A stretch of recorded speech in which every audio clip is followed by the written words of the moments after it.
বন্ধুরা, আমি আরেকটা পিঠে বানানোর জন্য মনীষ কিচেনে চলে এসেছি। তার জন্য এই যে ক্ষীরটা প্রসেসিং করে রেখেছি। ক্ষীর কিনে আমাকে কিন্তু তার মধ্যে দুধ দিয়ে চিনি দিয়ে প্রসেসিং করতে হয়, সেটা করে রেখেছি, সেটা আর দেখাইনি। আর এই যে ময়দা মেখে গোল্লা, ছোট ছোট গোল্লা করেছি। গোল্লা করে এর মধ্যে দেখো কি করছি।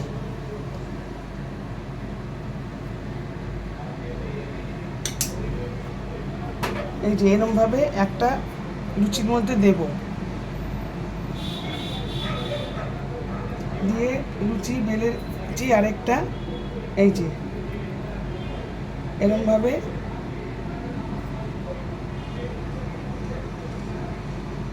এইভাবে আরেকটা লুচি দিয়ে বন্ধ করে দিলাম। যারা জানো তাদের জন্য নয়, যারা জানো না তাদের জন্য দেখাচ্ছি। এবারে এটাকে নিয়ে এই যে সাইডে এইভাবে মুড়িয়ে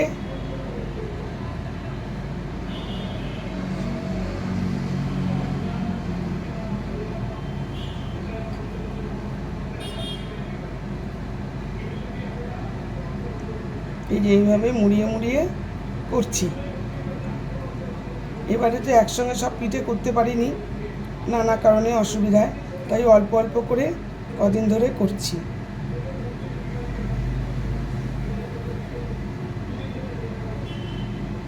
এইভাবে লাস্টেরটা মুড়ে দেব, দিয়ে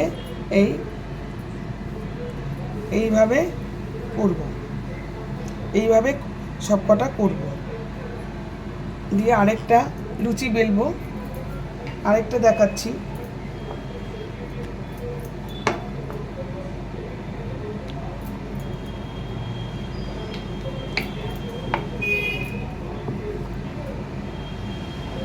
একটা বেলে রাখলাম, আরেকটা দেখাচ্ছি।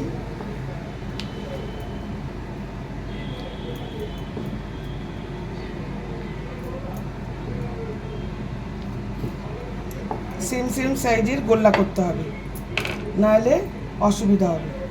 এই যে এবারে এটার মধ্যে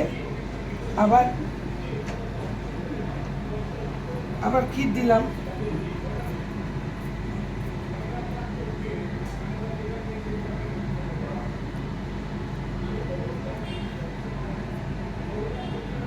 এই যে আবার এটা দিয়ে ঢেকে দিলাম, তাই জন্য বলছি সমান গোল্লা করতে হবে, যাতে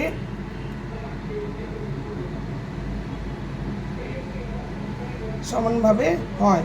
চারদিকটা মুড়ে দেবো, মুড়ে দিয়ে এবারে আবার হাতে তুলে নেব, তুলে নিয়ে এই যে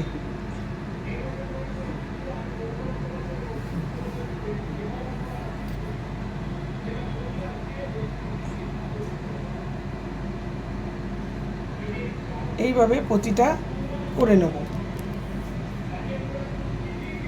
কালকে সরস্বতী পূজায় সবাই নিশ্চয়ই খুব আনন্দ করবে, অবশ্যই করবে। আমাদের বাড়িতেও পুজো, আমাদেরও সব গোছানো হয়ে গেছে। কালকে ভোরবেলায় ঠাকুরমশাই আসবে। এইসব পুজোয় তো ঠাকুরমশাই তো খুব বিশেষ ব্যাপার, পাওয়া যায় না। এই যে এরকম করে এবার সব কটা করে নেব, তারপর দেখাচ্ছি সব। এই দেখো এগুলো সব হয়ে গেছে আমার বেলা। এই যে সব বেলা হয়ে গেছে। এইবারে আমি তেল গরম হয়েছে, এই যে তেল গরম হয়ে গেছে, এবার তেলের মধ্যে আমি দেব। দেখো তোমরা দেখতে থাকো, একটা একটা করে দেব।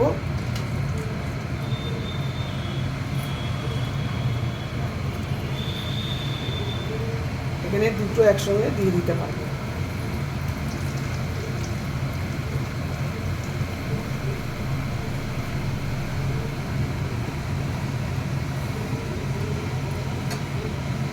এই দেখো কিরকম ফুলে উঠেছে, সুন্দর ফুলে উঠেছে। এগুলো এইটাও ফুলে উঠবে, দেখো কি সুন্দর ফুলে উঠছে। উল্টে পাল্টে ব্রাউন কালার করবো, তারপর সব ভেজে রেখে দেবো আজকে। আর কালকে এটাকে রস দেবো। আজকে আর রস দেবো না, রাত হয়ে যাচ্ছে। আর সকালবেলা রস দিয়ে তারপরে খেতে খুব ভালো লাগবে ঠান্ডা করে। আর এর রস কিন্তু খুব কড়া শিরা হয়, পাতলা শিরা হবে না, পাতলা শিরা হলে টেস্ট পাওয়া যাবে না। এইভাবেই এখানে আমি আরেকটাও দিয়ে দেবো, একসঙ্গে 3টে হয়ে যাবে, অনেক বড়। এইভাবে ব্রাউন করি, তারপরে আবার দেখাবো। বন্ধুরা দেখো, আমার সব কটা ক্ষীরের লুচি হয়ে গেছে। আমরা এটাকে, আমার মা বানাতেন ক্ষীরের লুচি বলে। এবার এটাকে কাল সকালবেলায় এটাকে আমি রসে ফেলবো এটাকে। আর আমি ময়দা মাখা এইসব কিছু দেখানোর প্রশ্নই নেই, কারণ এগুলো তোমরা সবাই জানো। শুধু ক্ষীরটা কীভাবে প্রসেসিং করেছি মুখে বলেই দিলাম, অল্প দুধ দিয়ে আর চিনি দিয়ে। এটা পুরো মানে পুরো ফুটিয়ে নিয়ে এটা এইভাবেই প্রসেসিং করতে হয়, নাহলে খেতে ভালো লাগে না শুধু শুকনো ক্ষীর দিলে। আর সেটা হয়তো অনেকেই জানো, আমি মানে যারা জানে না তাদের জন্য বলছি। এটা পুরো আমার হয়ে গেছে, ডান। বন্ধুরা, আজকে হচ্ছে নেক্সট দিন, মানে ফ্রাইডে। আমাদের খুব সকাল সকাল পুজো হয়ে গেছে, এই জন্য খানিকটা সময় পাওয়া গেছে। এই যে কালকে বলছিলাম, রাত্রে আমরা এগুলো ভেজে রেখেছিলাম, এই যে ক্ষীরের লুচিগুলো ভেজে রেখেছিলাম। দেখো, এইগুলোকে আমি রসে চুবিয়েছি, মানে চিনি দিয়ে অল্প একটু জল দিতে হয়, আর একটু কড়া রস, বললাম না এই কড়া রস দিলে তবে একটু টেস্টি হবে। তাহলে আমি এরকম সব রকম কড়া রস দিইনি, তবে এগুলো কড়াই হয়েছে, একটু হালকা হয়েছে। এখন তো কেউ অত মিষ্টি খেতে চায় না, আর এই দেখো করেছি, আশা করি তোমাদের খুবই ভালো লেগেছে। ভালো লাগলে লাইক, শেয়ার, কমেন্ট করবে, ফলো অবশ্যই করবে। Thank you for watching. Next দিন আসছি অন্য রেসিপি নিয়ে।